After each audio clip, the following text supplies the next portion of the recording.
Welcome to the Slop Temple. We pray this video helps. You begin by going straight to the lock settings. Don't pause. Unlock the phone with your current method, then open Settings and tap Security or Security and Location.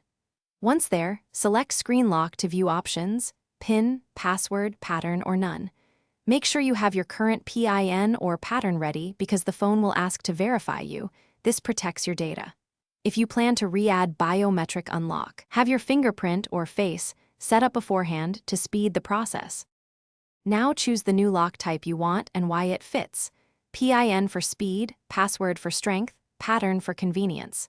Tap the desired option, then enter the new code when prompted. The system will ask you to confirm it a second time to avoid typos. Make sure your new code meets on-screen strength suggestions. Longer and more varied equals better security.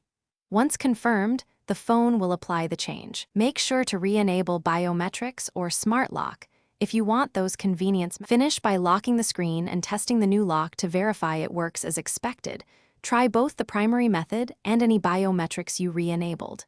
If you cannot unlock, use your Motorola account recovery or Find My Device to reset and be prepared to verify identity.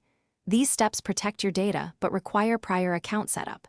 If issues persist, reboot and retry or contact support. Finally, store the new code in a secure place or a password manager so you don't get locked out again. Thanks for watching. Consider subscribing if we helped you.